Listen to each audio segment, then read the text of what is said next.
हम तुम्हारे लिए, तुम हमारे लिए, हम। हेलो दोस्तों, नमस्कार, राम राम। उम्मीद करती हूँ आप सब बहुत अच्छे होंगे। तो आज का व्लॉग हम स्टार्ट करते हैं। इससे पहले व्लॉग में हमने धारी देवी माँ के दर्शन कर लिए थे और आज हम दर्शन करेंगे पौड़ी के एक भव्य मंदिर के दर्शन। तो चलो आज मेरे साथ हम ये व्लॉग शुरू करते हैं। तो आज हम हैं रास्ते में, क्योंकि हमने धारी देवी की तरफ थोड़ी देर रेस्ट कर लिया था और उसके बाद हमने अपनी यात्रा कंटिन्यू करी। तो अब मैं आपको बताती हूँ कि जो हम सामने जो मैं वीडियो शूट कर रही हूँ और आपको सामने जो ये यूनिवर्सिटी दिखाई दे रही है, भव्य यूनिवर्सिटी, ये है सेंट्रल संस्कृत यूनिवर्सिटी। तो यहाँ पर बच्चे बहुत दूर दूर से संस्कृत की शिक्षा ग्रहण करने के लिए आते हैं।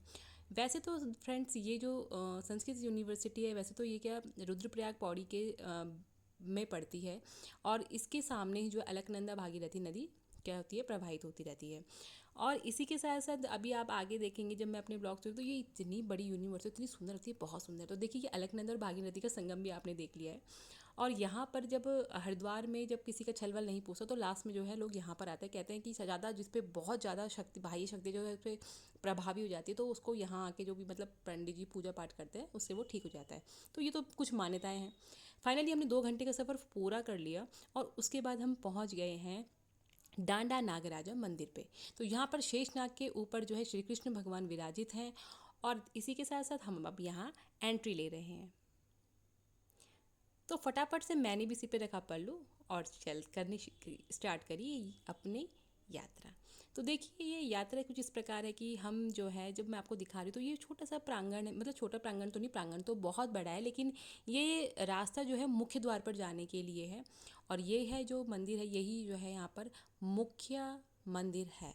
इस मुख्य मंदिर के अंदर ही गर्भगृह है, जिसके अंदर है तांबे के शेषनाग और कांसे की कृष्ण भगवान की मूर्ति।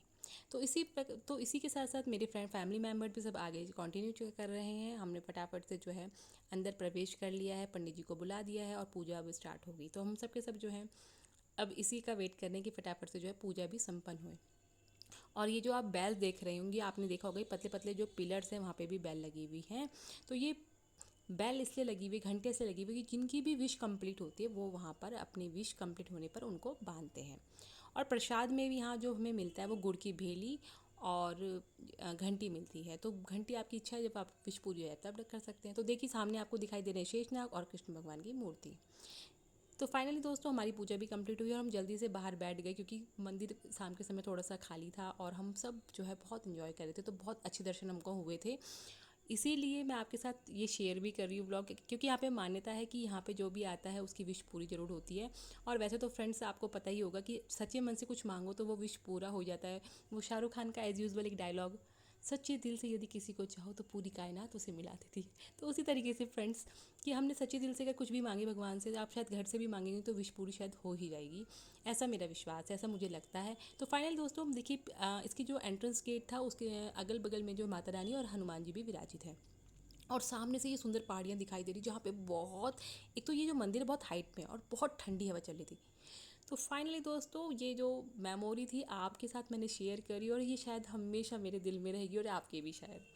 तो इसी के साथ साथ आज के व्लॉग इतना ही। मुझे डांडा नागराज मंदिर को हमने भी किया बाय बाय। उम्मीद करती हूँ आपको ये व्लॉग अच्छा लगेगा और हम सीरीज आगे कंटिन्यू रखेंगे। तो thanks for watching, like share, don't forget to subscribe. Bye bye.